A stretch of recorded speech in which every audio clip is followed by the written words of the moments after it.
کرام یہ وضاحت کرتے ہیں کہ قربانی کا گوشت کھانا، محفوظ کرنا اور تقسیم کرنا سب جائز ہے، اور اس پر کسی مخصوص 3 دن کی مستقل پابندی کا تصور نہیں پایا جاتا۔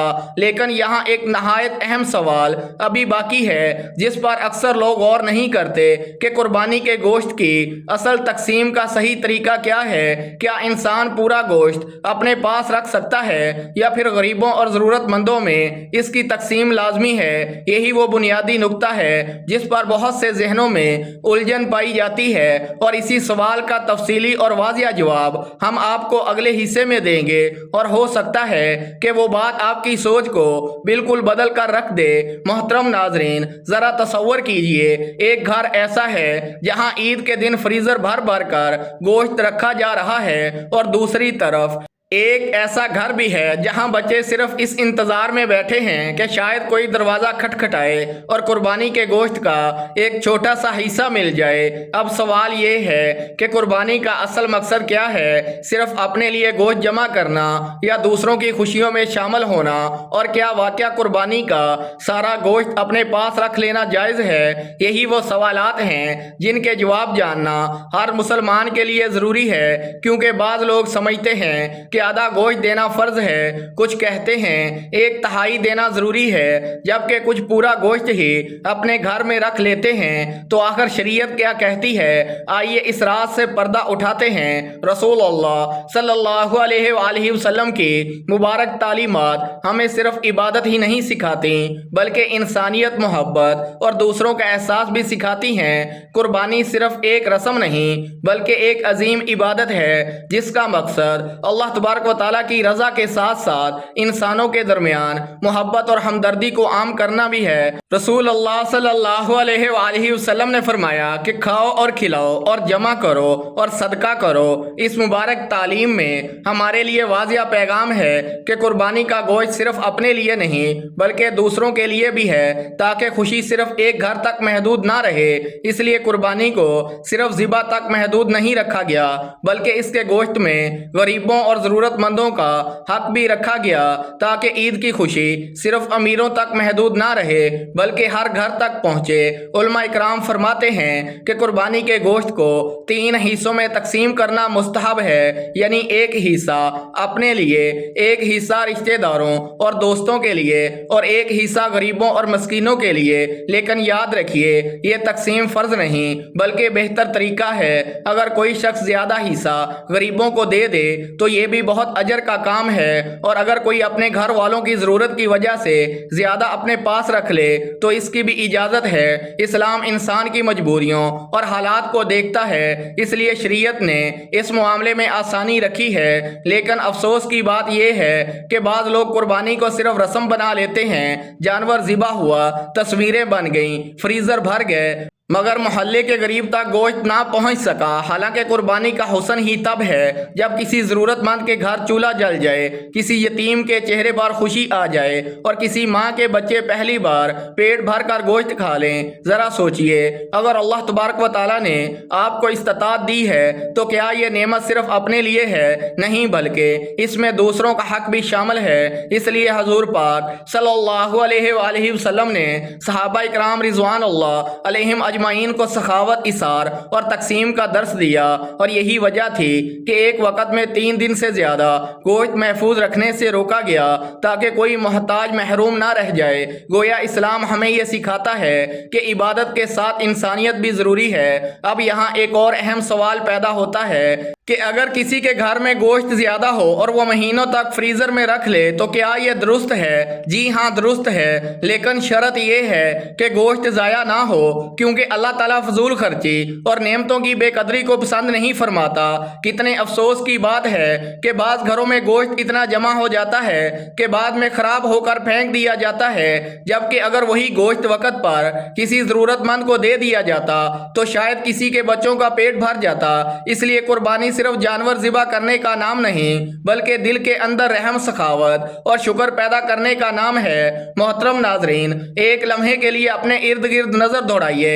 کتنے لوگ ایسے ہیں جو سال بھر گوشت خریدنے کی طاقت نہیں رکھتے اور عید الاضحیٰ ہی ان کے لیے امید بن کر آتی ہے۔ اس لیے کوشش کیجئے کہ آپ کی قربانی سے زیادہ لوگ خوش ہوں، کیونکہ اللہ تبارک و تعالیٰ کے نزدیک وہ عمل بہت محبوب ہے جس سے کسی مسلمان کے دل میں خوشی داخل ہو۔ اور یاد رکھیے، قربانی کے گوشت کو محفوظ رکھنا جائز ہے، لیکن اس نعمت کا بہترین استعمال یہی ہے کہ اس میں دوسروں کو شریک کیا جائے۔ اب شاید آپ کے ذہن میں ایک اور سوال آ رہا ہوگا، اور یہ سوال بہت اہم ہے کہ کیا قربانی کا گوشت غیر مسلموں کو دیا جا سکتا ہے، اور اگر دیا جا سکتا ہے تو اس کی کیا حکمت ہے؟ یہی وہ مسئلہ ہے جس پر بہت کم لوگ صحیح معلومات رکھتے ہیں، اور اگلے حصے میں ہم اسی حقیقت کو تفصیل سے بیان کریں گے، اس لیے اگلا حصہ ضرور دیکھیے گا، کیونکہ اب بات ایک نہایت دلچسپ موڑ لینے والی ہے۔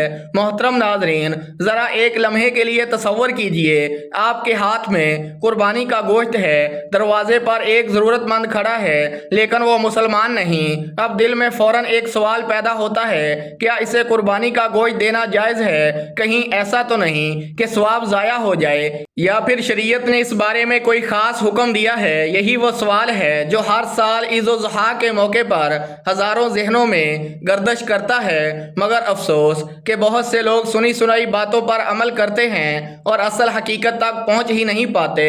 اور آج ہم اسی پردے کو ہٹانے والے ہیں۔ اسلام صرف مسلمانوں کے ساتھ حسن سلوک کا درس نہیں دیتا، بلکہ انسانیت کے ساتھ بھلائی سکھاتا ہے۔ یہی وجہ ہے کہ قرآن اور سنت میں پڑوسیوں، مسکینوں اور انسانوں کے حقوق پر بار بار زور دیا گیا ہے، چاہے وہ کسی بھی مذہب سے تعلق رکھتے ہوں۔ علماء اکرام فرماتے ہیں کہ قربانی کے نفلی گوشت میں سے غیر مسلم پڑوسیوں یا ضرورت مندوں کو دینا جائز ہے، خاص طور پر اگر اس سے اسلام کی خوبصورتی اور محبت ظاہر ہوتی ہو، کیونکہ حضور پاک صلی اللہ علیہ وآلہ وسلم نے ہمیشہ حسن اخلاق، نرمی اور اچھے برتاؤ کی تعلیم دی۔ ذرا سوچئے، اگر ایک غیر مسلم پڑوسی یہ دیکھے کہ مسلمان عید کے دن اپنی خوشیاں دوسروں کے ساتھ بانٹتے ہیں، بھوکوں کو کھانا کھلاتے ہیں اور محبت سے پیش آتے ہیں، تو اس کے دل میں اسلام کی کتنی خوبصورت تصویر قائم ہوگی۔ یہی تو اسلام کی اصل دعوت ہے، صرف زبان سے نہیں بلکہ کردار سے۔ لیکن یہاں ایک بات سمجھنا بہت ضروری ہے کہ قربانی کے گوشت کے بارے میں مختلف فقہی تفصیلات بھی موجود ہیں۔ بعض علماء واجب قربانی اور نظر وغیرہ کے معاملے میں احتیاط کا قول کرتے ہیں، جبکہ عام قربانی کے گوشت کے بارے میں وسعت پائی جاتی ہے۔ اس لیے بہتر یہی ہے کہ انسان اپنے علاقے کے معتبر عالم دین سے بھی رہنمائی لے، لیکن عمومی طور پر حسن سلوک اور پڑوسیوں کے ساتھ بھلائی کی اجازت دی گئی ہے۔ افسوس کی بات یہ ہے کہ بعض لوگ دین کو صرف سختی سمجھ لیتے ہیں، حالانکہ حضور پاک صلی اللہ علیہ وآلہ وسلم کی زندگی رحمت، آسانی اور اخلاق سے بھری ہوئی تھی۔ آپ نے تو جانوروں تک کے ساتھ رحم کا حکم دیا، پھر انسانوں کے ساتھ نرمی اور بھلائی کیوں نہ ہو؟ قربانی کا اصل پیغام ہی یہی ہے کہ انسان اپنے دل سے بخل، غرور اور خود غرضی نکال دے۔ ذرا حضرت ابراہیم علیہ السلام کی قربانی کو یاد کیجئے، وہاں صرف جانور ذبح نہیں ہوا تھا، بلکہ اللہ کے حکم کے سامنے اپنی سب سے محبوب چیز قربان کرنے کا جذبہ تھا، اور یہی جذبہ آج بھی ہر مسلمان سے مانگا جاتا ہے۔ اگر ہمارے فریزر بھر جائیں مگر ہمارے دل خالی رہ جائیں تو پھر قربانی کی روح کہاں باقی رہتی ہے؟ کتنے لوگ ہیں جو عید کے دن صرف اس انتظار میں ہوتے ہیں کہ کوئی انہیں بھی یاد کرے، کوئی ان کے بچوں کے لیے گوشت لے آئے، کوئی ان کے دروازے پر دستک دے۔ اور کتنی عجیب بات ہے کہ بعض اوقات ہم دور والوں کو تو یاد رکھتے ہیں مگر اپنے قریب کے غریب پڑوسیوں کو بھول جاتے ہیں۔ محترم ناظرین، قربانی صرف ایک عبادت نہیں بلکہ ایک عظیم پیغام ہے جو ہمیں محبت، اثار اور انسانیت سکھاتا ہے۔ اور یاد رکھیے، اللہ تعالیٰ کے نزدیک سب سے قیمتی وہ دل ہے جو دوسروں کے لیے نرم ہو اور دوسروں کے دکھ کو محسوس کرے۔ قرآن مجید میں اللہ تعالیٰ نے فرمایا ہے، وَأَحْسِنُوا إِنَّ اللَّهَ يُحِبُّ الْمُحْسِنِينَ، یعنی نیکی کرو، بے شک اللہ نیکی کرنے والوں سے محبت کرتا ہے۔ اس آیت میں ہمارے لیے یہ پیغام ہے کہ قربانی کا اصل مقصد صرف گوشت جمع کرنا نہیں بلکہ دوسروں تک خیر اور بھلائی پہنچانا بھی ہے۔ اب یہاں ایک اور نہایت اہم سوال پیدا ہوتا ہے، اور شاید یہی سوال سب سے زیادہ حیران کرنے والا ہے، کیا قربانی کا گوشت بیچنا جائز ہے؟ بعض لوگ کھال بیچتے ہیں، کچھ لوگ گوشت کے بدلے کسائی کو حصہ دے دیتے ہیں، اور کچھ لوگ اس معاملے میں